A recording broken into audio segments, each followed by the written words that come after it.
Second City here. I've got a great show for you tonight. I've got a special guest, a gentleman who was one of my dad's partners in crime, Eugene Levy. He was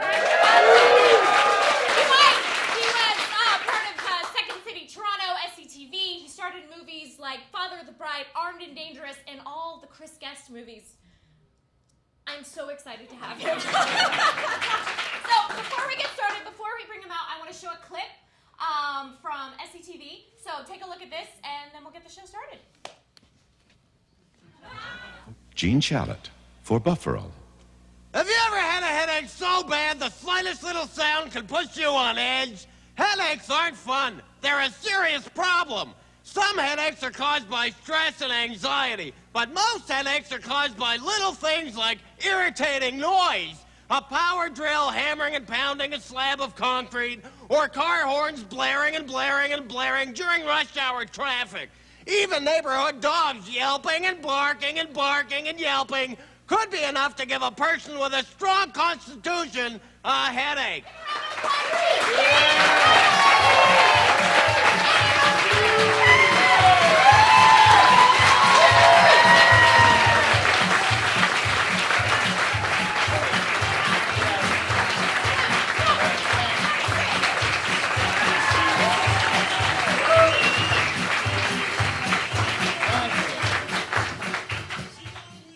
Thank you. Take care. And good night, everyone. Welcome. Thank you. Thank you. Jen. Thank you. Now, before I get the show started, I sent out kind of a question Q&A for him to answer, and one of the questions is, what's your favorite candy besides me? That was my favorite candy. What is my favorite candy? I think I said candy cane. You did. That is correct. Yes, the answer is because correct. it has the word candy in the actual name of the And candy. you win a candy cane. Oh. And everyone wins a candy cane. You can take one on the way out, or if anyone wants to pass it around, have yourself to those lovely candy canes. Yes, Yeah, and very if you don't take them, I'll just take the rest home. Yeah. There we go. There we go. So, you've been good?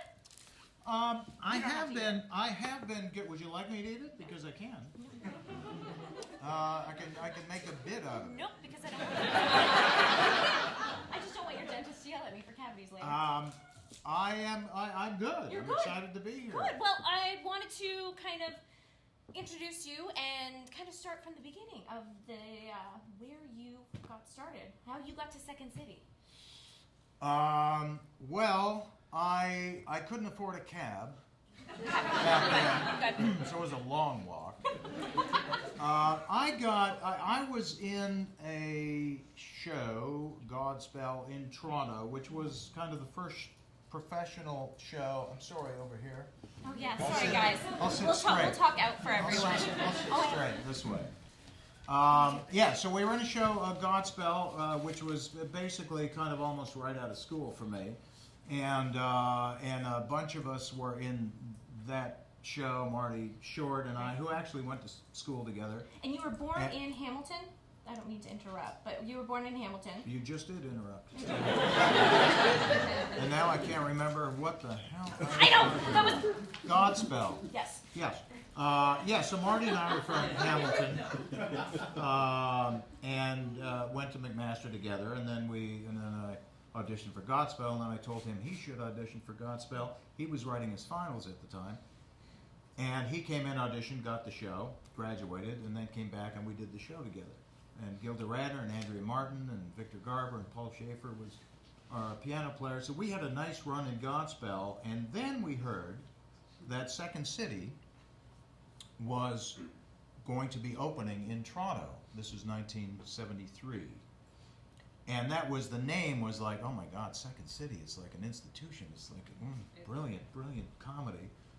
And when they opened the show in Toronto, I had the opportunity of taking over the lead role in Godspell, and my choice at the time was taking over the lead role in Godspell,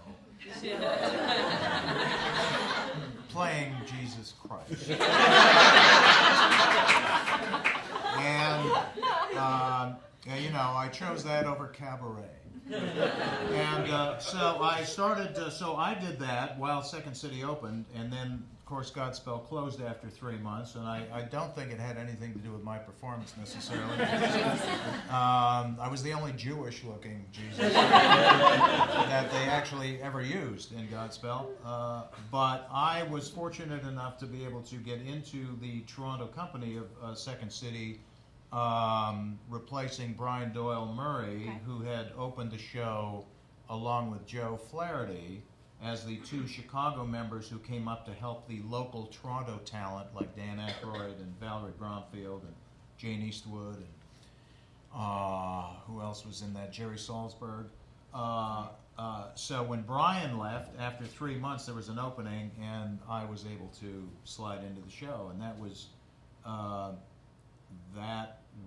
my foray into Second City. And you didn't have to audition, or Did was there I forget to mention I had to audition?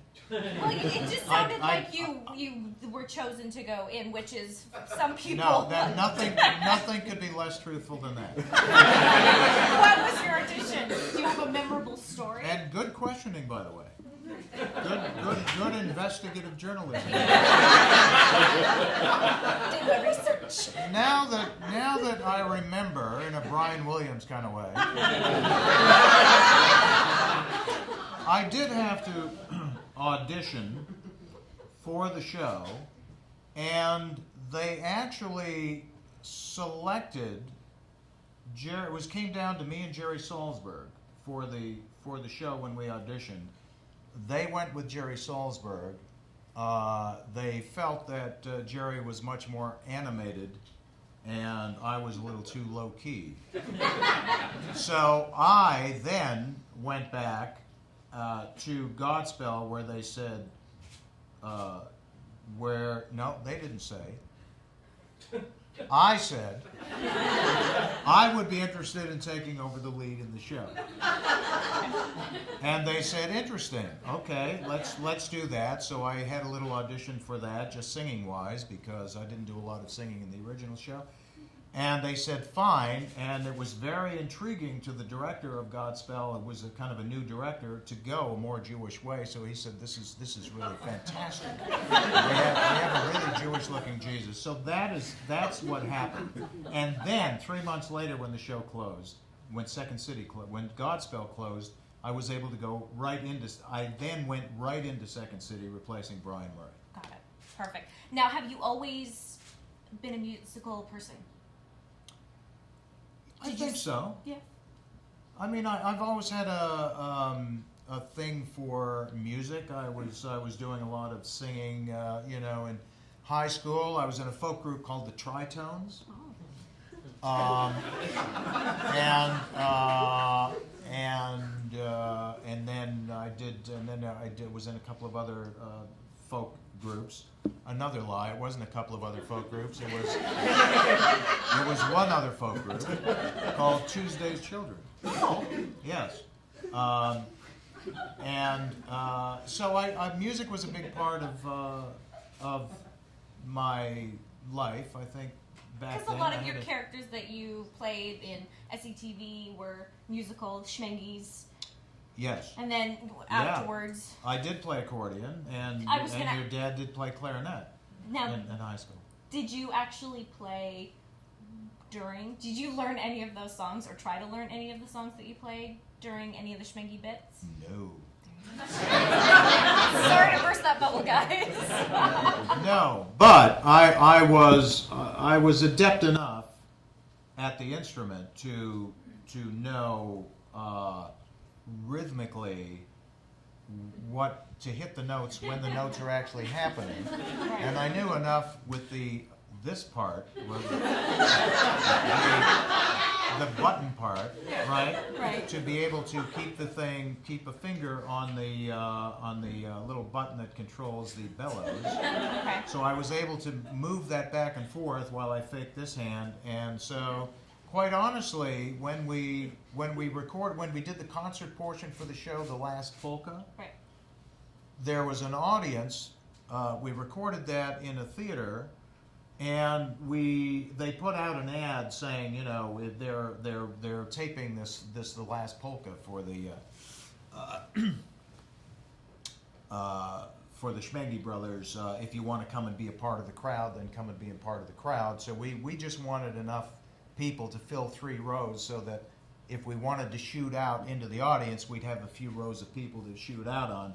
Well, the theater was like, we got wind with that they were lining around the block. People are just lined up, and we're backstage ready to tape the thing. And when the theater was like 1,500 seats and it was like completely full for this taping session, nobody in the crowd knew that we actually were not playing. I think my grandma and her sister were in the second row. So whenever I watch the movie, I can see them just sitting in the front. Really? Yeah, it's great. So they were there, and I have one of the clips that I'll show you guys later. Yeah. We did a good job of faking it. We did a good job of faking it. I think it took me until I was probably, in high school to realize that you guys that we weren't playing. That you weren't playing.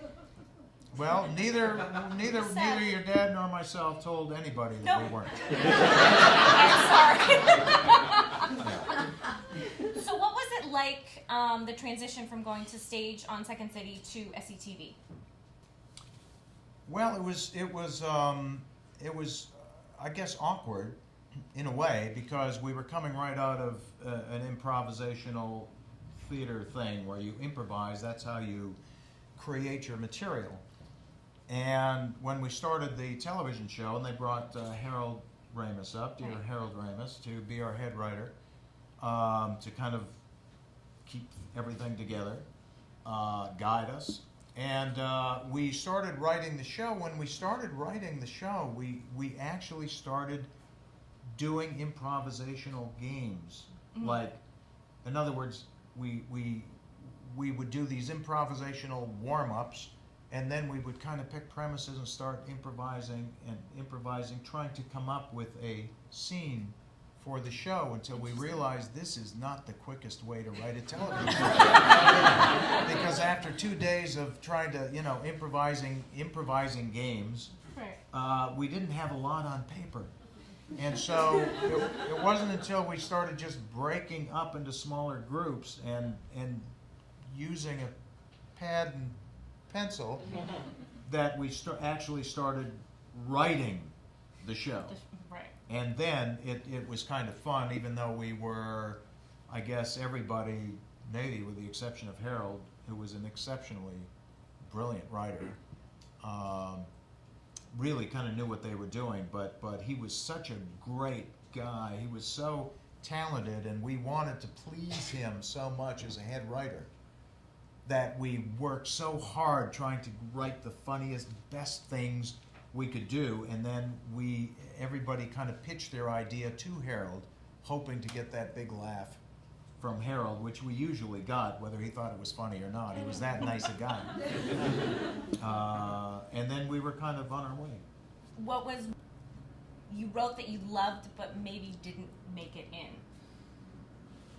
I loved that didn't make it in. Was there any? I gotta be honest, I had a pretty good batting average on that show, but there was, I remember one piece that I wrote that was initially turned down, which was, I think it was called Pippi Longsocks, and it was a kind of a parody of the what is it? Pippi Longstocking? Pippi Longstocking? Pippi Longstocking, the redhead. Well, maybe mine was Peppy Longsocks. I know there was spray on socks. And your dad played Peppy. Oh. And he had his little orange curly hair and his freckles, and he was the kind of that Eastern European kind, because it was all dubbed, the movie. So anyway, so that was a funny piece, and I thought it was great, and then it was turned down for some reason, and that was fine. But then we did years later, when we were in a pinch for a show because something else dropped out. Somebody had said, "What about that piece that was written years ago?" And so it went in, and it was funny. Good. Yeah. Okay, I want to actually actually go through a slideshow that I have here because there's some photos that kind of goes through the time and the arc before, so that we can talk about the different movies that you worked with my dad on. If you want to take a look at these and kind of.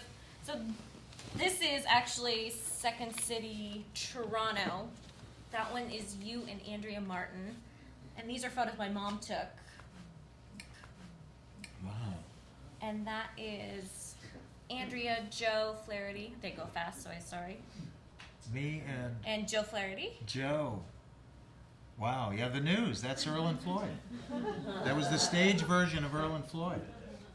And then this is, and then Gus Gustafson. Gus. Sure. That was the first character I played on SCTV in the first show. Oh boy. Judd Hirsch and John playing James Coco. I think the next photo is, yep. The scene, Yeah. That's the scene. Same thing, Judd Hirsch and James Coco, and I think it was Nutcracker Suite. Neil Simon's And then Nutcracker Preteen- Suite. Preteen Preteen World. World, Bobby Bittman. of course. Woody and Tongue.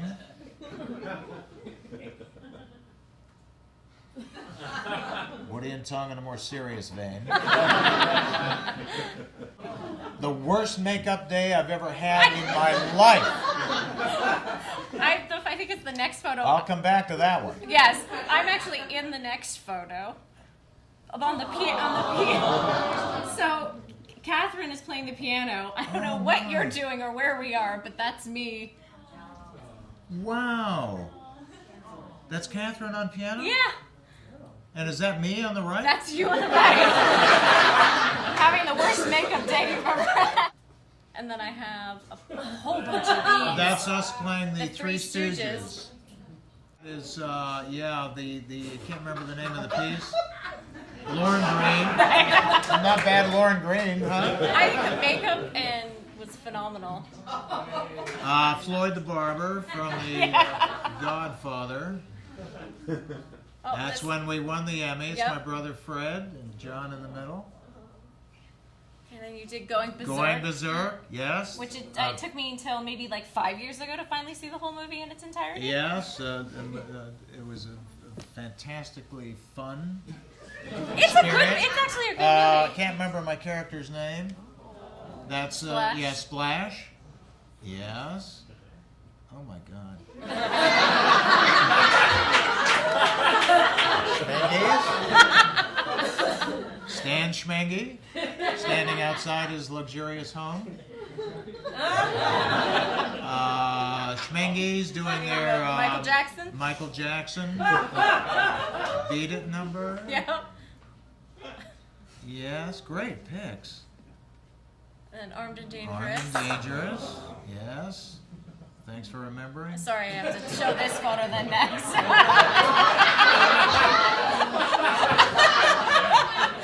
I have a story about that.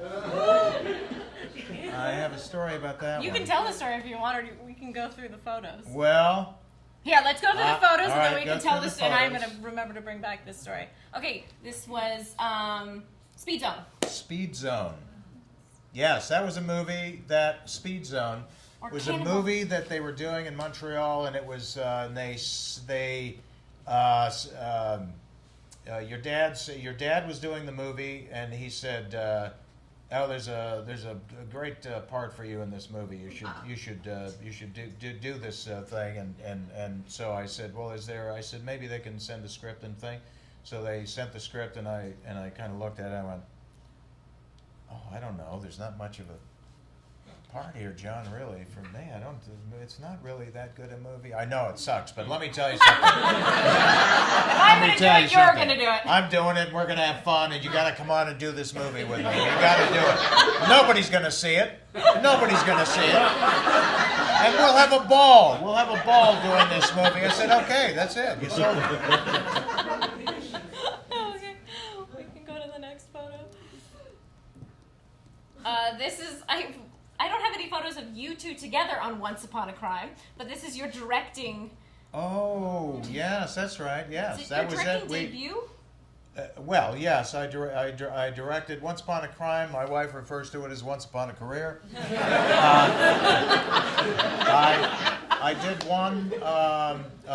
one theatrical feature, and that was it. And there's a kind of a story behind that too, in a way. But that was we started. Well, anyway, let's go into this one. That was the Gilda tribute. Second City. It was kind of Second City. It was a tribute to Gilda Radner that we did in 1992, maybe. I think is. And Second City, it involved her years in Second City, so Second City was involved, and her years in Godspell, and so half the show was Second City, half was Godspell, and that's there we are doing Second City. This is you with our cat Alice. I remember Alice, no claws, and she would sit on your lap and just do one of these kneading things that felt so good. On the back of this photo, it just says Mother's Day 1985. That's me in front of you. I am not too sure. Wow. I think Gudrun Flaherty is one of the other girls, and Wow. I'm not too sure I wonder who that is. who the Would other that one be- Is that you? No? I'm not sure. Oh. And there's your son Dan my and son myself. Dan and Jennifer. Oh. Which I came that photo. I'm like, I emailed Dan. I'm like, I'm putting this in because I think it's cute. Wow. And then I think I took this photo of you guys on an airplane. I don't know where we were going. I don't know where we were going, but we were dressed. That was it. That's How a little. about that? Wow, good Okay, I want to go back to catch. Good catch. the story that catch. you have for Armed and Dangerous. Okay, so the thing about that scene in Armed and Dangerous, where we're kind of, in drag. John's kind of in a divine outfit there, and I was in kind of a leather thing, but there was talk about, why don't you know what would be funny if the leather chaps you're wearing had no backside to them. Assless chaps. Assless chaps. Tell them what they And are. I said, no, John, of course. Oh, that's a great idea. That's a great idea. Gene. That's a run. They'll get the biggest laugh in the movie. I said, John, it's not the kind of laugh I really want. I don't really want to go assless in the movie. And he said, and he goes, okay, but no, you're missing the point. You're missing the point here. Look, this is the scene in the movie. It's like we're building to this moment, and we're looking for the bad guys, and we go undercover. We go undercover in drag, and we're going into this porn shop, and we're trying to locate these bad guys, and we see them in there, and then they walk out, so we're following them out, and then the police are looking at us like there's something suspicious going on, and we come out with kind of a smart aleck remark to the cops, and then we kind of walk away, and as we're walking away up the street, we see you walking away, and you've got these assless chaps walking, and he said, comedically speaking, as the comedic premise of this is it's the icing on the cake. It's the icing on the cake, and if you don't wear them, then we're just walking away, and it doesn't have the kind of punch. I said, okay, John. I said, you know what, that I can buy that. I can buy that. That makes sense to me. It's as much as I don't want to do it, I'll do it because it pays off the scene. So they come in with these chaps, and I put them on, and they're saying, okay, we're all set, ready to go, and we walk out to Hollywood Boulevard. We shot this on Hollywood Boulevard, not far from here. And I walk out to start the scene, and there are 500 people on the other side of the Hollywood Boulevard who see me walk out, and they're now kind of catcalling and whistling and everything. And I'm going, oh my God. And the person laughing the hardest, buckling over laughing, was your dad. In drag. Laughing at my ass. And I just, I said, John, I'll get you back for this. Yeah. Anyway. But then you had a great story that you told me a while back about Once Upon a Crime and the whole mustache scenario. Yeah. Well. Do you remember? Or his character. He was kind of developing his character, what he should look like. He had. Well, the thing about John was, even going back to like SCTV, he didn't really use a lot of like the rest of us. Right. He didn't rely on wigs and funny glasses and things and mustaches. He felt confident enough to just go on kind of as himself and do whatever it is that he did. And, he was, and this continued, into movies as well. Your dad was like a movie star. Unlike the rest of us, who were kind of like, hi-ho, we're off to work we go. We're just worker bees going to work, punching the clock. But he knew what he had to sell, and he was like adorable, and he had the looks, and he was funny, and you just loved him, and that's who he was. So he didn't need any of these wigs or anything else. So when we got over to start shooting the movie, I had kind of an idea of what he should look like. This was a remake of an old Italian, kind of a black comedy. It was a Dino De Laurentiis movie. And it was a remake of something he did in 1960. And the guy that playing your dad's part had this little mustache, and it just kind of looked like it belonged to this character. It made him kind of funny. But your dad, from the time he went over there, this is the beginning of the Gulf War. Okay.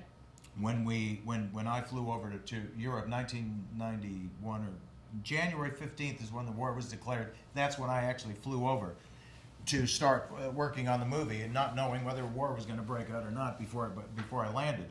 So war. Now there's a war over there, and now I'm hearing that your dad doesn't really know that he wants to come over and do this because it's dangerous, and it's a war zone. And I said, it's not a war zone, John. We're in Italy.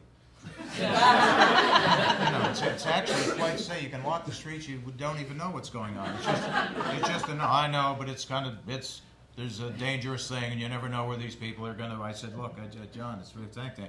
So finally, he comes over, right, and he's a little on edge when he gets over there. He's like, he came over, but he didn't really feel comfortable coming over, so he's shooting like the next day. So I said, so John, I'm thinking maybe a little mustache in the scene. No, I don't need a mustache. I'm good. I'll just, I'll just go on looking like myself. I said, okay, all right, that's good. But I think a little mustache it just adds a little commitment. Yeah, but no, I think I'll just go on. I don't use a mustache. I did Uncle Buck. I don't use a mustache. Planes and Trains. I don't use a mustache. I'm just, this is who I am. I can do the part. I said, okay. So I got up the next morning. He had an early call, like a 6 a.m. call or something, and I didn't have to be there till later, till everybody got made up and stuff, but I made it a point of being there right when he got to the makeup room. So I met him there that morning and said, John, what about that little mustache? No, I don't need a mustache. I said, but we're here, we've got, Ben, his makeup artist, Ben Nye, was, did all his movies. Amazing. And I said, Ben, we can do a little something. Do you have something for a mustache? We could just try it out. Just put it on, see what it looks like. So he cut this big clumpy thing, and he's like a big clumpy thing. And he picks it up and he goes like that, and John picks up this big clumpy thing and he goes like that, and he goes, no, I don't like this. I don't like this. I know, but that's not it. It's got to be cut down. It's got to be cut down. So I said, just trim. Ben, trim a little. Trim give it a little thing. He picks it up again, puts it on. I don't like it. It's not doing much for me. I said, no. We trimmed it till it was like this thin. Put it on. He puts it on. He goes, no, it's not working for me. It's not working for me, Jen. I said, okay, Ben, just snip it. Snip it in the middle. Snip it in the middle. So he snipped it in the middle, and now he's got two little bits. One little bit over here, one little bit over there. And he's looking at it, and he says,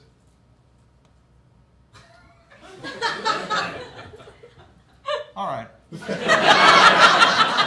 And that was it. And that's what he went with. And it was a funny character. Where did the last Polka originate? Or where did the Schmenge brothers originate? And then how did that get you guys to do almost essentially one of the first mockumentaries out there? Well, we did the show in Edmonton, Alberta for a few years. And there wasn't much to do in Edmonton in 1982 or 1. So when we were working, it was all great. When we weren't working, there just wasn't much to do. So we really would hang out together and go to. We were staying in hotels, and so we'd go to somebody's hotel room and we'd just watch TV and just hang out. But normally started just thinking of things and writing. So we were, even in our downtime, we were constantly writing. And that's why those years in Edmonton, really, those 3 years in Edmonton were I think the best shows that that actually we did. There was such a focus on the show. So one Sunday afternoon, where I go up to John's hotel room, and we're just sitting around and we're watching TV, and we see these polka guys, local polka guys doing the show, and I said, oh look, or maybe your dad, I think it was. I said, look, a couple of Schmenges. And Schmenges was a word that we sometimes would use. It's kind of like schmoes, a couple of schmoes, a couple of Schmenges. It was used, I think, originally by Harold Ramis, if I'm not mistaken, and I can't remember when, but it was one of the first few shows. And we said, oh, the Schmenges. And we said, oh, that's interesting. What if it's the Schmenges? What if we're brothers? What if it's the Schmenge brothers doing a polka thing? And we kicked it around a little bit, didn't come up with anything, and that was it. We let it go. And that was probably a year and a half later, or a year later, till we got back to Toronto, I believe, that we were sitting around one day, and somebody said, and John said, "What about that Schmenge idea?" So I said, "Yeah, there's something there." So we wrote the first kind of Happy Wanderer show, and then the characters were so great to do. Yeah. I mean, they were so They great. were fun. It was, They were one of my there were favorite two characters characters that we could, for some reason, we could just kind of improvise in those characters for forever. Like it just came so naturally to us. We both, it's funny because we both gravitated to characters that were not necessarily the sharpest pencils in the drawer. Your dad and I. Compared to Dr. Tongue and Bruno, the Schmenges were like Nobel laureates. Woody and Dr. Tongue were just you could lump those two characters together and wouldn't have enough intelligence to fill a thimble, I think. And yet they were just such great friends. Right. Just bickering and fighting and bickering, but they loved each other. They were just, it was like an old married couple, kind of, And it was great. And John was. They had one huge fight. Dr. Tongue and Woody, and it was I think it was in the Towering Inferno show, and about Woody falling. He was falling for this character that turned out to be a prostitute, and Dr. Tongue was telling him that's a prostitute, and he wouldn't believe it. They said, "No, it's not a prostitute. She says she's a writer. She's a woman of the evening. She's a woman." And at the end of the show, and I would not believe him, and he was getting so frustrated. At the end of the show, you see this prostitute leaving, walking into her car, and and her pimp is there. In a 70s version of what a pimp is. You couldn't miss the fact that he was a pimp. And she's getting into her car, and Tongue turns to Woody and says, Do you see? Who do you think that is? I said, her publisher. And he goes, That's it. I don't want you to call me. I don't want you to write me. I don't want you knocking on my door for 1 whole week. 1 whole week. That's it. No matter how mad they got at each other, it's just a week. Just a week. Yeah. I have a clip I want to show to go back to the Schmenges, so that you guys, for those of you who have never seen the Schmenges, but I'm hoping everyone here has. So let's play this clip from The Last Polka, which is the movie. I am actually in this clip, so look for the little girl with a yellow top and a red skirt.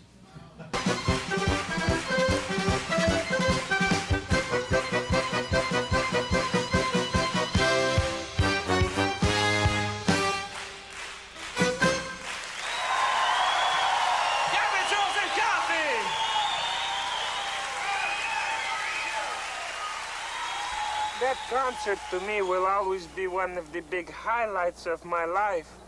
To have all our friends and family there made it all so special. And to play our hit tunes for the last time with the Happy Wanderers band, well, it was almost a moving experience. When people ask me why Yash and myself retired so suddenly, you know what I tell them? I say, no comment. Yo, that cracks him up all the time. No comment. Every time he says it. Anyway, Stan is right, because it doesn't matter why we retired. That's nobody's business. But the thing is, we had fun along the way. That's the important thing, that we had some laughs and some good times. And some bad times. Oh, some bad times, but more good times. Oh, yes,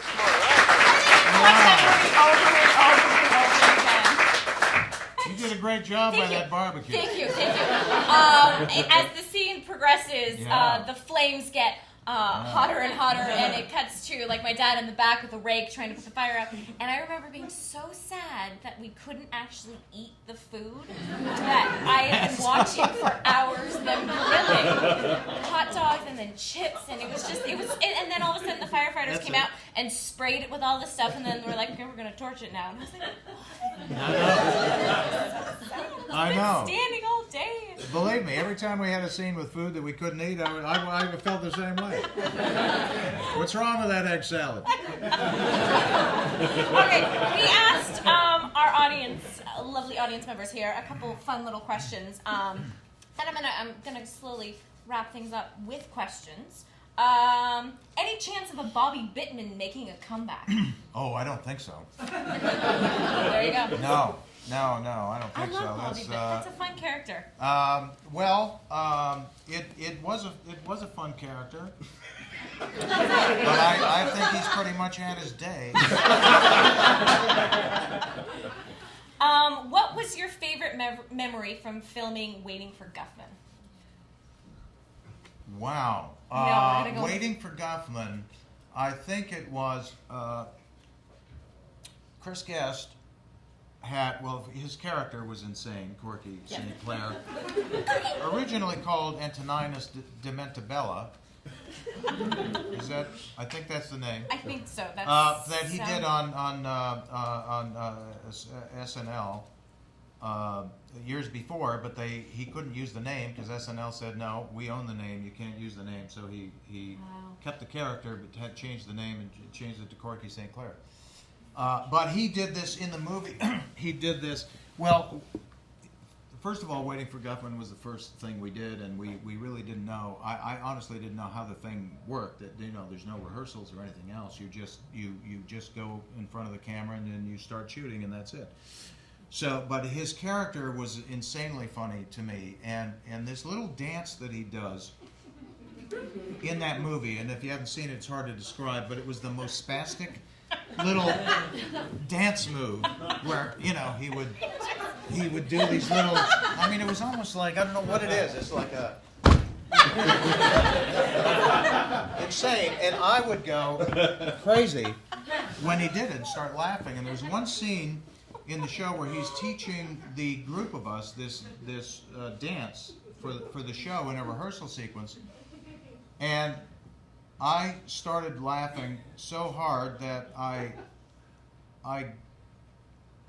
worked my way to the back of the group and then got down on my hands and knees and crawled off the set.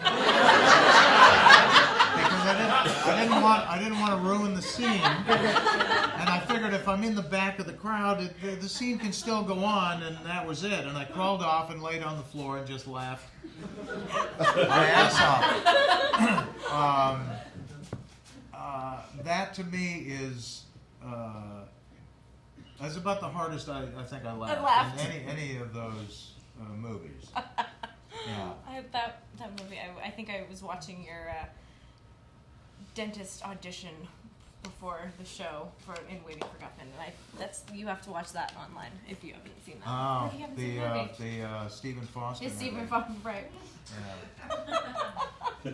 Okay, I've got two more questions that I'm going to combine into one because they kind of are similar topic. When you were doing Godspell, did you feel? Did it feel as big as the moment as it ended up being? Next question. Yeah. Sorry, Jameson, for botching that question. Sorry, what is it again? So it's essentially Godspell. Yes. Did you know that it was going to be as big as it was? Because it was one of those things that... Well, it already was. Right. So did you, in the moment you were doing it, realize what you were in? I realized that it was we just loved the show so much. There was something about that show that was, maybe it's because it was our first show, maybe it's because the show was designed to be, if you don't know the premise of the show, it's like it was, it's early 1970s, so it's hippie-esque, and it's these hippie types getting together and reenacting the Gospel according to St. Matthew in a kind of a musical, funny way, using comedy bits, impersonations, and and then you have the Jesus character who basically treats everybody like, I guess like disciples. I mean, that was it. And you reenact the thing right up into the end. So it's a great show. A really emotional kind of show. It's the kind of show that honestly evoked so much emotion at the end of the show, and it was kind of just standing ovations. Just because the show itself kind of gets you, and it was a great cast, musically a very strong cast. So doing it every day we knew it was very solid. We knew it was very exciting. The music was exciting. The comedy was exciting. So we knew. We knew it was. It was the most exciting show to do, and even now when we get together with Paul Schaefer and Marty Short and anybody else in the show, but it only takes three of us. Every time we get together, Paul, and there's a piano, Paul will go to the piano and we have to do the entire prologue. And he starts right at the beginning and goes as far as we can actually go before we say, okay, that's enough. But really, it's a show that is so much a part of who we are. We knew it was great. Well, there you go. Yeah. Well, Eugene, it's that time, and is there an intermission? There's an intermission, and you can come back in 2 weeks and be my other guest, and we can talk for another hour. But no, I just want to say thank you so much for being here, and I've had so much fun going through all these photos because there's so many family photos and photos that my mom took, and it just kind of, like I said, it's like a big family reunion. You kind of bringing everyone together and talking and learning about you and your relationship with my dad, and then just also your upbringing and how you became, part of Second City and all that stuff. So I just want to say thank you so much for being here. Thank you. This is the most fun I've ever had doing, a talk show. And believe me, I don't love listening to myself. But everyone loves listening to you guys here. So, and I also want to thank that much. I also want to say thank you guys so much for coming out. I do the show every other Wednesday, so come back in 2 weeks. I will have Joe Flaherty here, who is another fabulous. So much chuckling, I know. Yeah, if we can find it. If we can find it. So maybe TBA. So thank you guys so much for coming out, and I hope to see you again. And wait for it. That's all, folks. Drive safe and get out! Good night, everyone. Thank you so much.